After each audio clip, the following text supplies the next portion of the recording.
Hello, sir. Can you hear me? Uh-huh.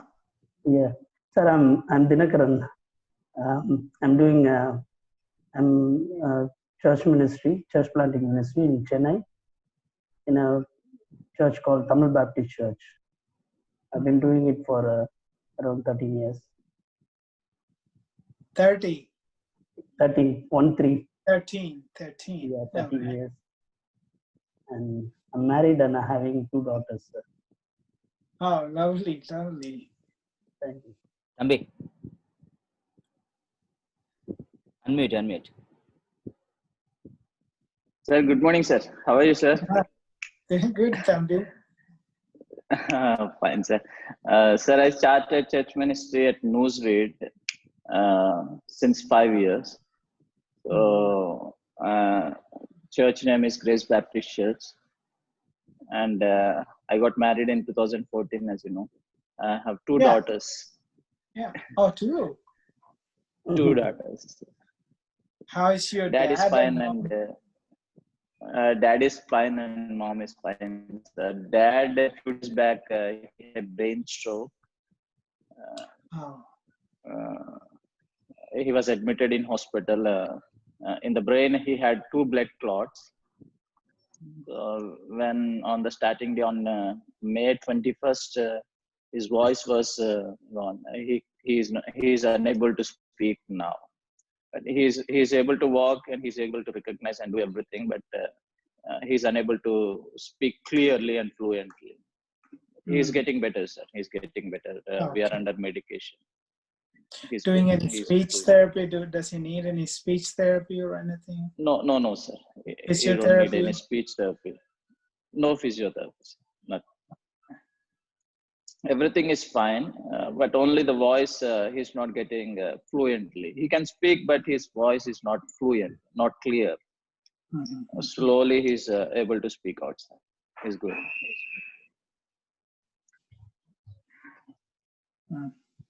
So he now also I'm with dad, sir.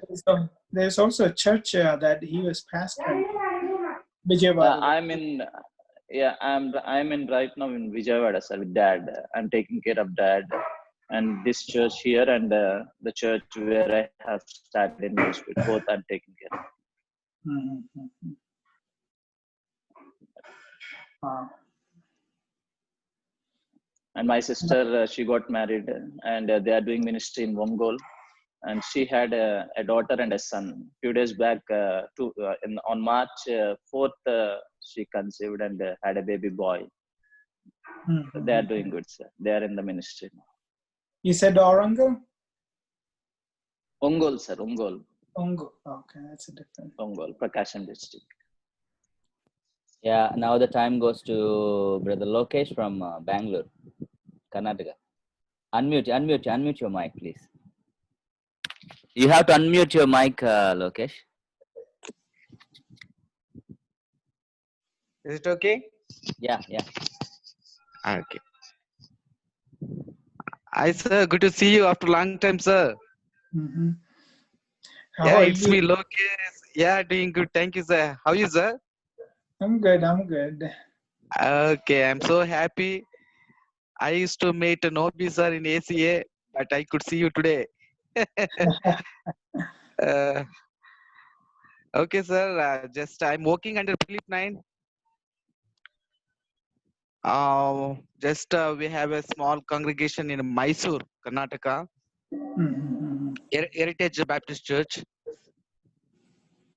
And also teaching in Bible College. Recently, I left teaching ministry. I got married around 10 years back. And the guest speaker was your brother only. Okay. Yeah. And I have 2 kids now. One is studying 5th standard now, and the second one is 1st standard. Okay, I'm doing pastoring ministry. Hope you're doing good, sir. Okay. Okay, we have settled in Mysore. Okay.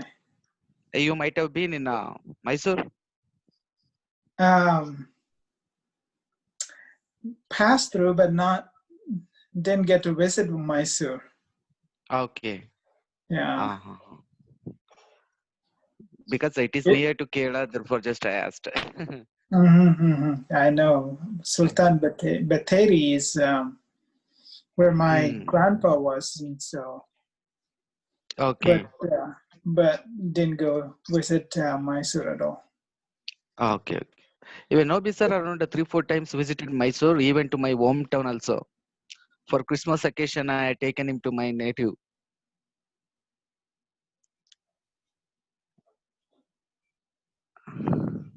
Can you hear me, sir?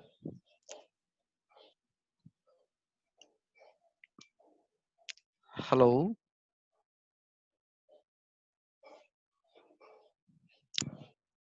Hello? I think, yeah, now he got. Yeah, Okay. It's okay, Dev. Just give to chance to somebody. yeah, sure. Sir, this is, Okay. Devaraj, and I'm working in Andhra Pradesh and here in Vijayawada, pastoring to one church, my dad's church, and also another church nearby place, and working with Bible college nearby. And I'm also conducting some Bible classes for pastors here in Vijayawada, named as Rema Bible College, and working with the pastors since 2009, and we have graduated about 60 pastors by this time, and still it's going on. And God is just using me to just share the knowledge that we got from you people there, and to share with our own linguistical, I mean to say, people here. So I'm married and having one child, baby boy, and everyone are fine by the grace of God, sir. Mm-hmm. Yes, sir. So, sir, Yeah. please could you introduce yourself, sir? I mean to say what you're doing and what. Um, yeah. I'm doing counseling. It's that's my full-time job. Um, and I work at a private practice as full-time, and I work at the hospital. Um, Sometime one day, one night. Usually it's at night, on on-call basis, and then sometimes 2 nights per week. And then we have a small church, um, 3-4 families just that gather together. We gather in the evening, and we are part of Murphy Road Baptist Church, trying to reaching out the Asian Indian community here.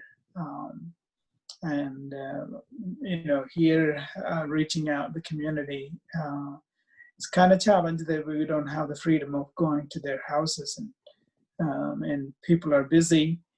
They are either at work or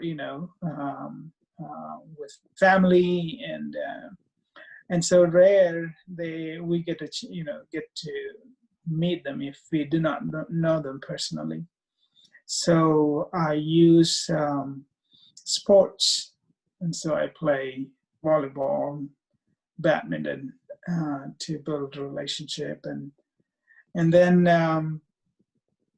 on special occasion, like Mother's Day, Father's Day, Christmas, Thanksgiving, holidays, we conduct program, Easter, and invite those friends, and then share the gospel, build a relationship, and share the gospel. We do meals together, have fellowship, and then share the gospel so that they know. So that's how we do. I mean, I do the ministry here, and which is not a whole lot of activities, and so I'm full-time employed, licensed by the state of Texas, 2012, and so ever since been doing counseling. So that's my main, talking to children, helping families and individuals, and yeah.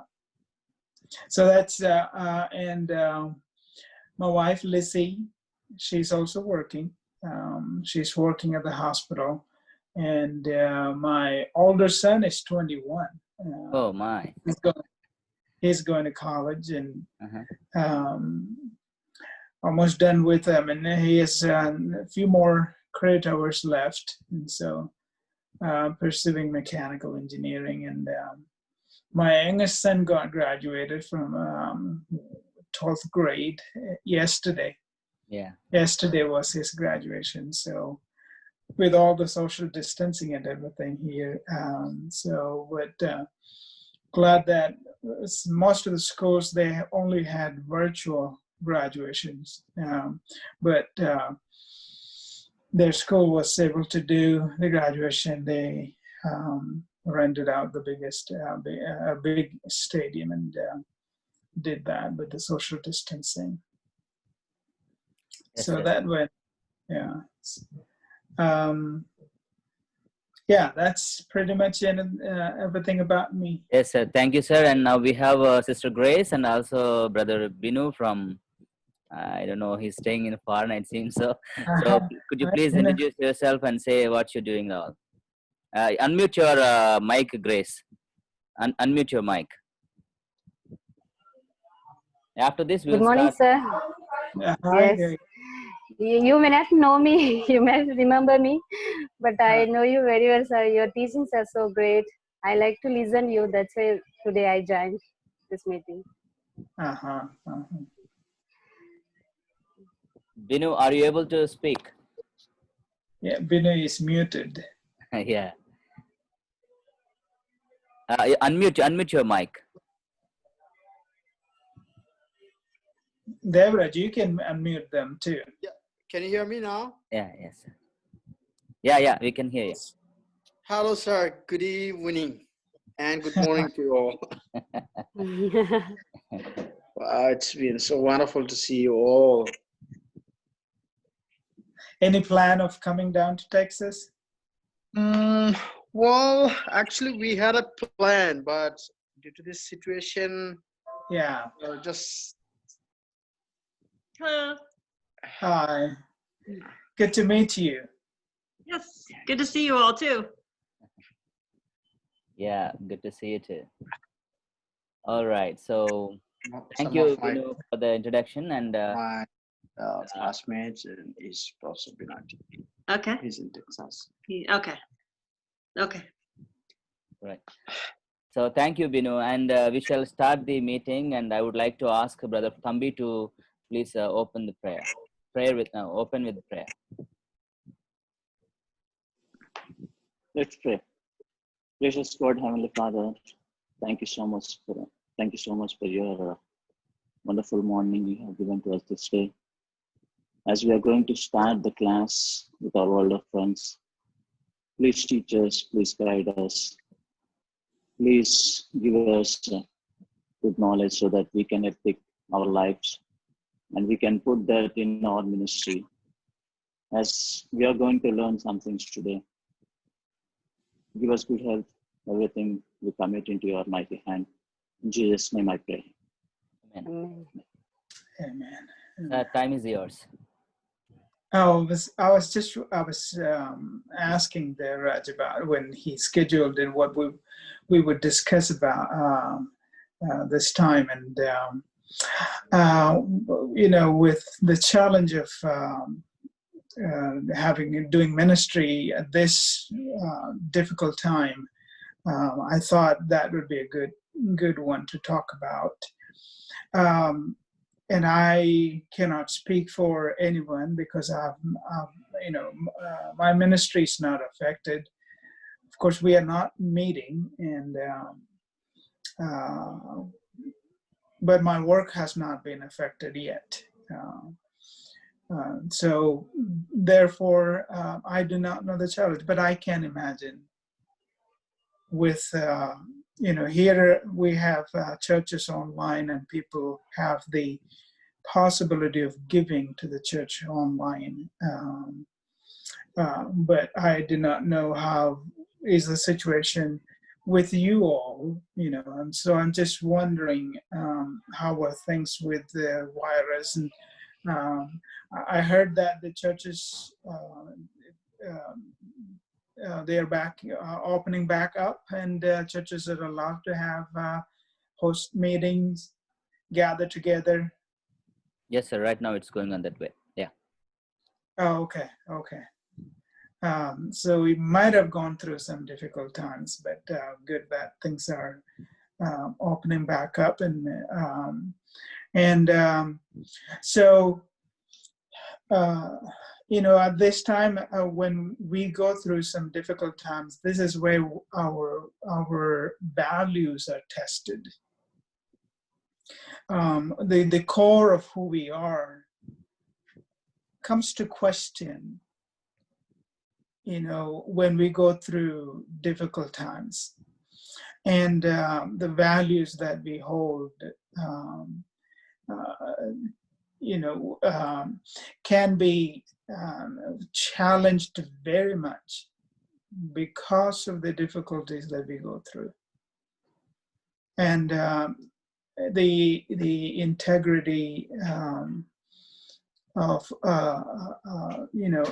it comes into question a lot at this time, and because this is called a testing time, it tests our values when we go through difficult times. So it is important at this time that for us to have a clear vision and clear understanding of what we hold, the values we hold. And again, it is before God that we are accountable. And so when we know that God watches us all the time, and it is important at that time, therefore, to let God God knows deep down, in and out, our thoughts and our discernment. God knows everything. But for us to know, for us to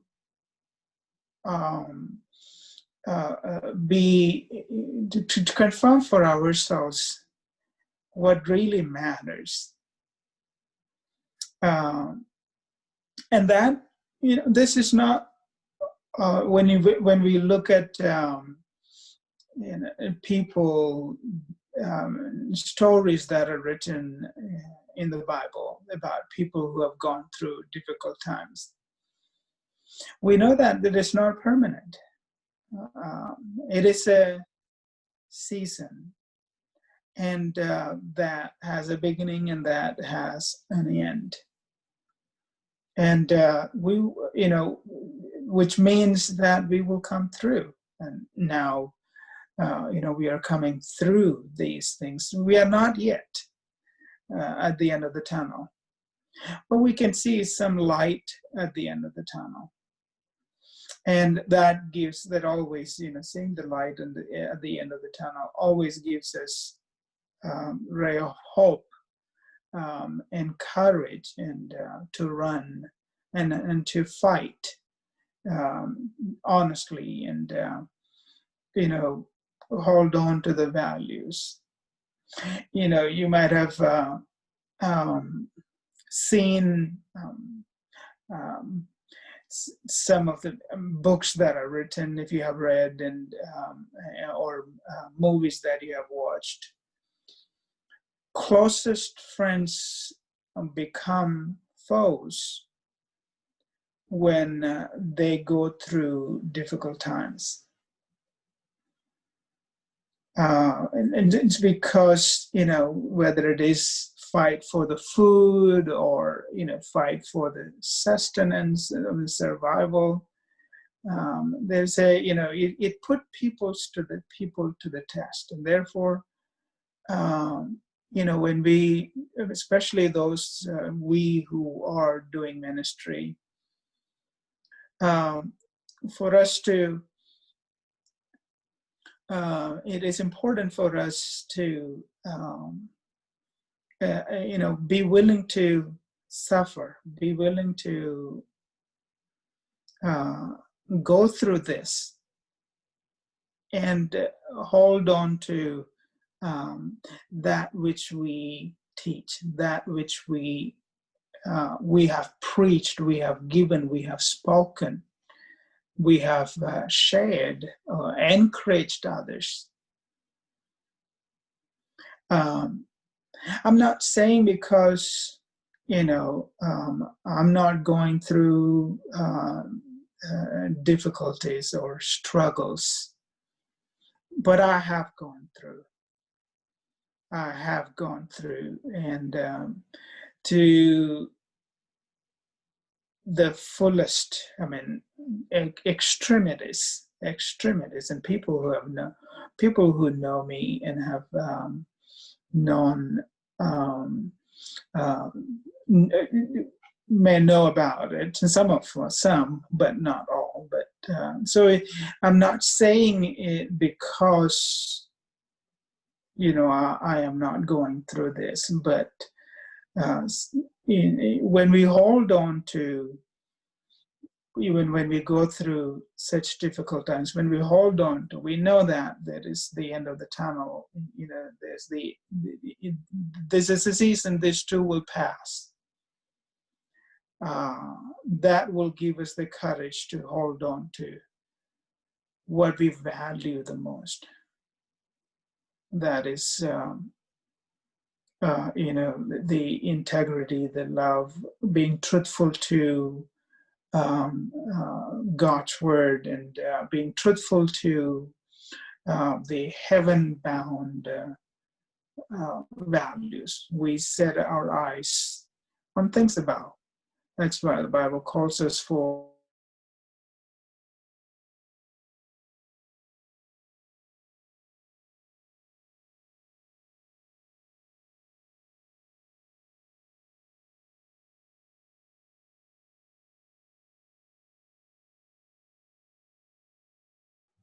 I think he has some network problem. Hoping that he would continue.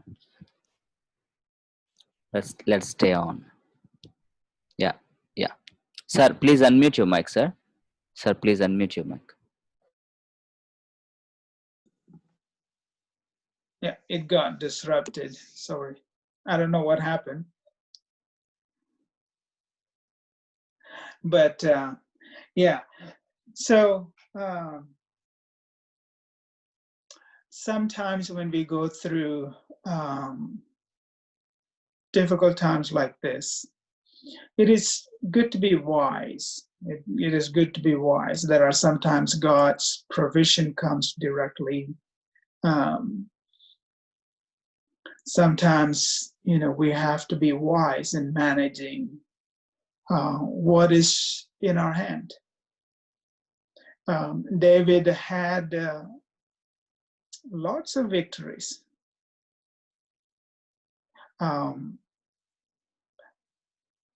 There were lots of battles too, and defeat, and struggles, and wandering, and in the wilderness, enemy's territories. Even after he was being anointed as the king of Israel. And one of the things that stands out and we should pay attention to was when he went to the Philistines, when he had to flee to the Philistines. And we read that at that time he had to use his wisdom and act like a crazy man. And think of anointed king of Yahweh, a king anointed by Yahweh himself. As Samuel, the word came through Samuel, God's prophet, confirmation, anointed by Samuel, Yahweh's king, a man who was chosen by Yahweh to be the king of his people, now acting like a mad person with drooling, making his drooling drip through his beard and making weird sound. When he had to flee to the Philistines. So sometimes we'll have to make wise choices. Sometimes deliverance doesn't come like the chariots appearing, or angels with the drawn sword coming to fight against our enemies. Especially this time, the pandemics, we do not see the host of the angels coming down, and the battle is being won. We don't see that. It looks like we are in the enemy's territory, the whole world, not only Christians.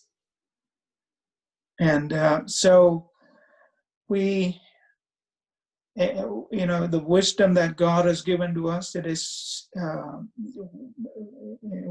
let's use that wisdom in whatever way, that helps us to be who God has called us to be in the ministries, and or whatever capacities that we are doing. Let us use our wisdom and continue to hold on to the values that we have, and serve Him. Do not. It is I have lost, and it is okay to lose some time. Lost that courage, lost that hope, lost that confidence when I went through difficult times, and I couldn't see the light at the end of the tunnel. And it is okay. And like Job, he lost hope, and he lost courage, he lost confidence, and he is saying, if only I could see Yahweh, I could argue my case with him.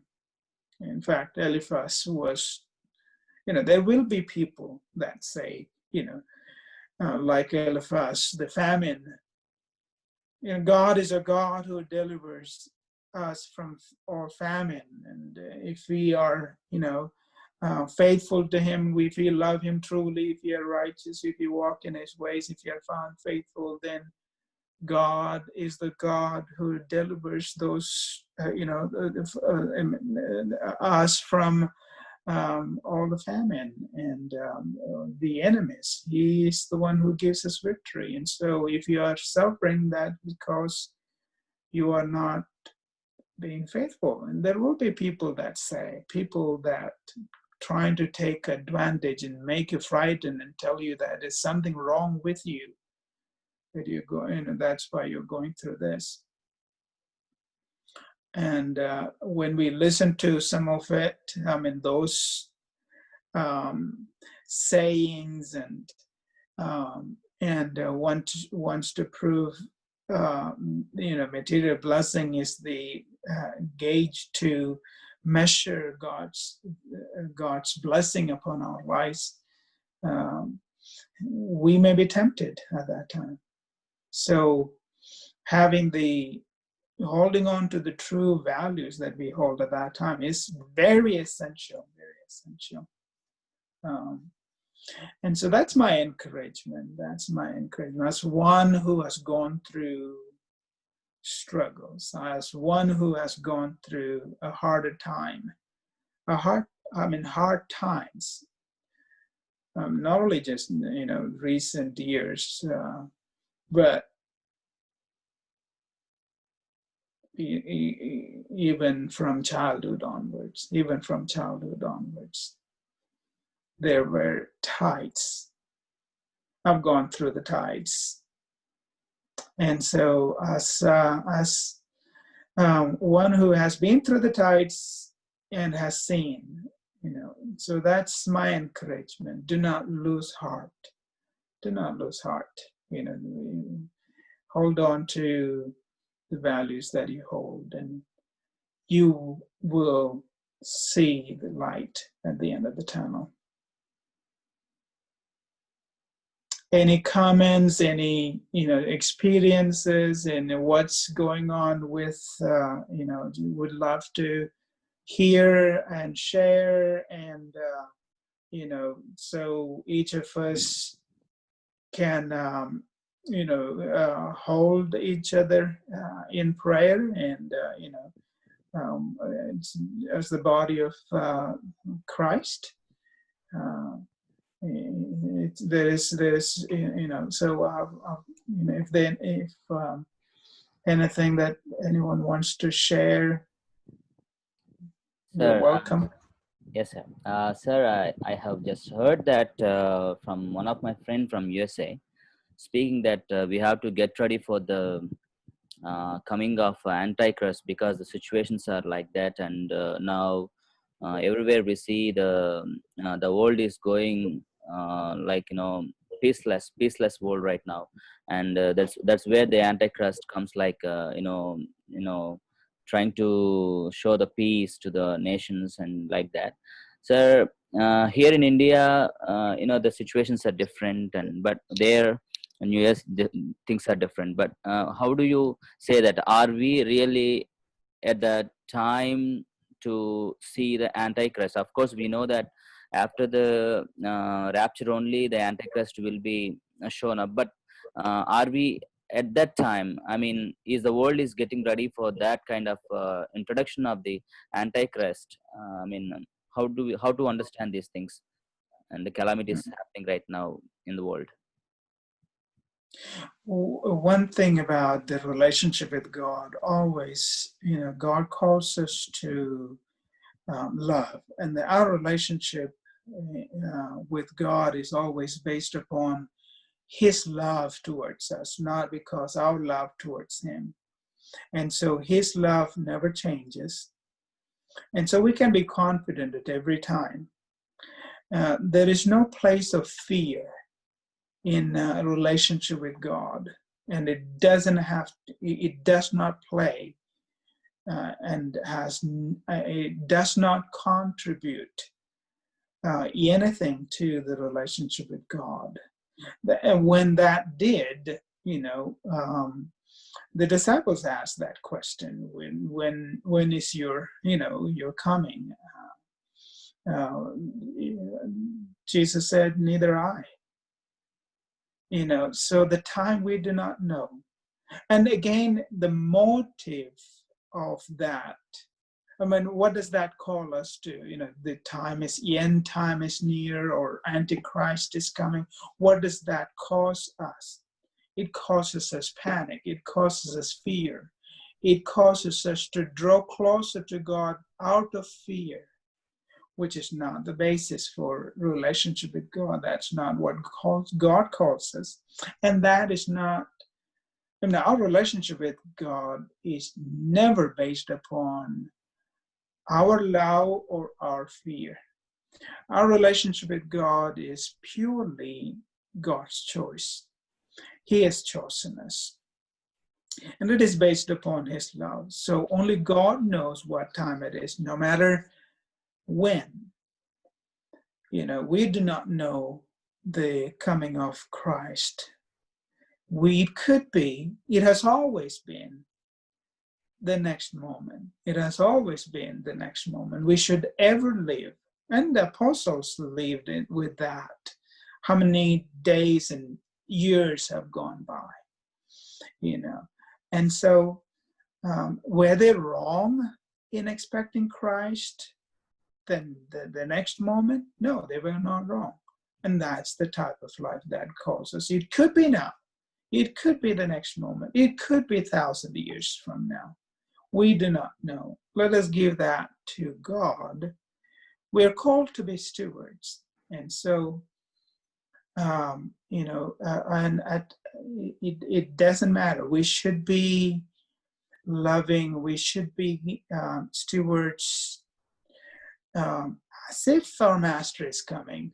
No, not because of the pestilence, not because of the virus, not because of the unrest that is happening, that has always been. But if it motivates somebody to share the gospel, if it motivates somebody to do the ministry, if it motivates somebody to do the right thing, I would agree with Apostle Paul. Somebody preach Christ out of envy. Somebody preach Christ with good motive. Anyhow, the gospel is preached. I am glad. So, if the ministry is done because of that, I'm happy. I'm not against it, but again, we should always love God because He has first loved us. Yes, sir. Thank you, sir. And Sister Grace, I think she has a question, and I would all request you to please rejoin right now. I'm going to restart the meeting again. Please rejoin it right now, please.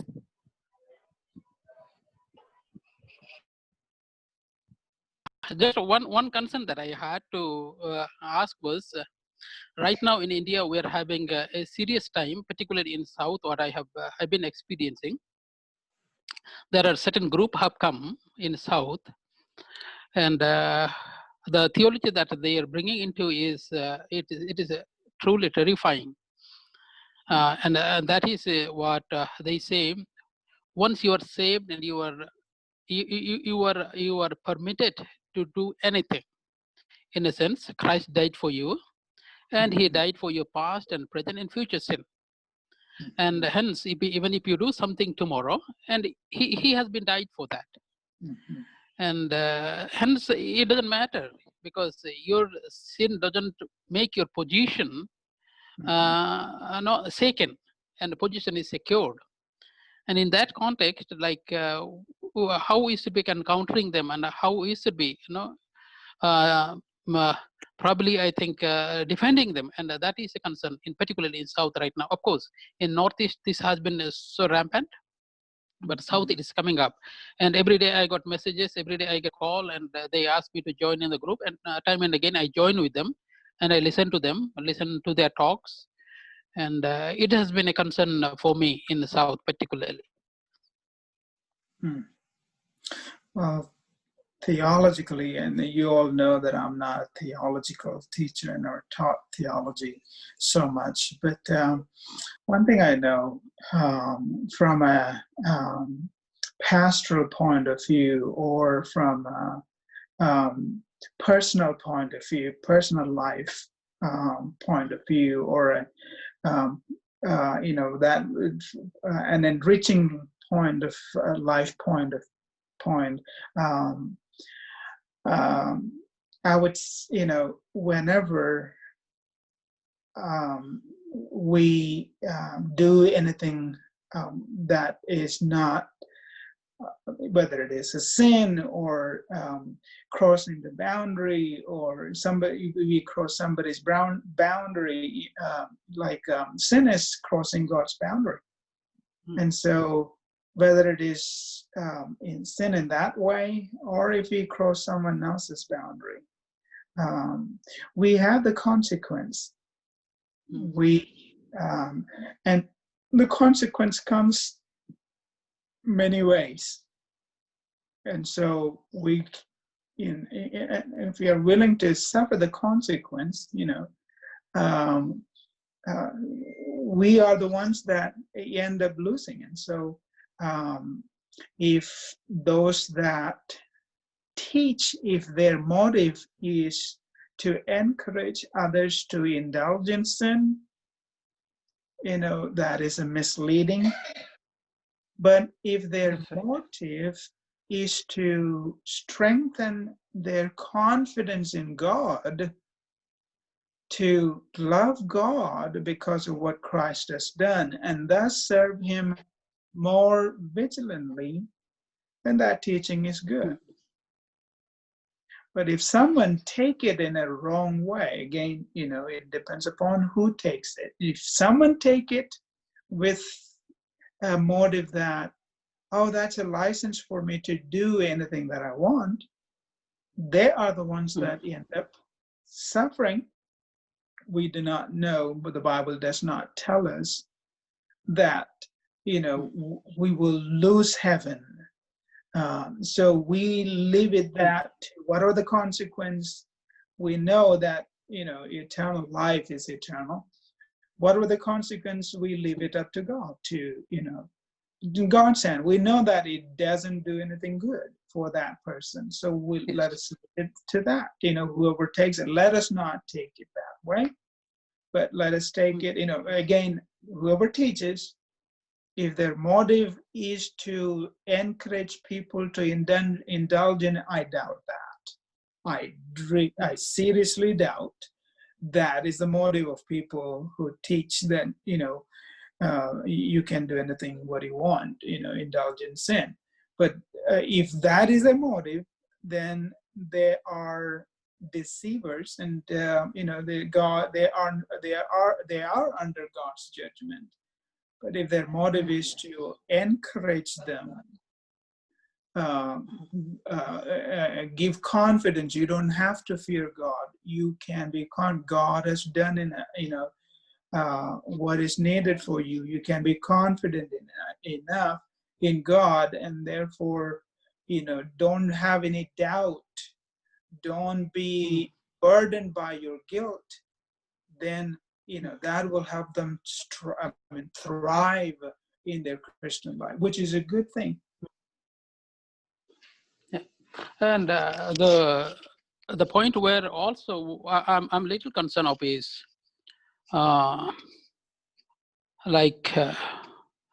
we are no more called as unrighteous, and once we accept Christ, we are absolutely righteous, and we don't need to pray, God, you forgive me, or God, I'm a sinner.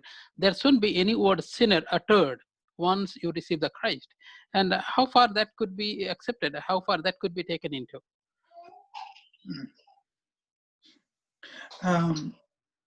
Prayer, again, we know we are not informing God. Prayer is a habit. Prayer is for our own development, the humility that God calls us to, and becoming aware that we are dependent upon, and we are not superheroes. We are not people endowed with superpower, that is boastful. That is contrary to humility that Christ calls us to. So prayer enhances the humility. It never enhances God's knowledge. Nothing can be added to God. And so prayer, it is for our own benefit, not for God's benefit. Of course, it gives him glory in the way that, when we acknowledge that he is our resource, he's our provider.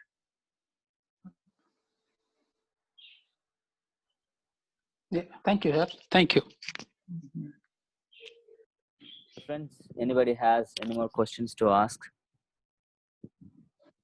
I would like to know if anyone that has been in church ministry, what, if there has been a challenge with the virus, the churches, not being able to gather, the churches,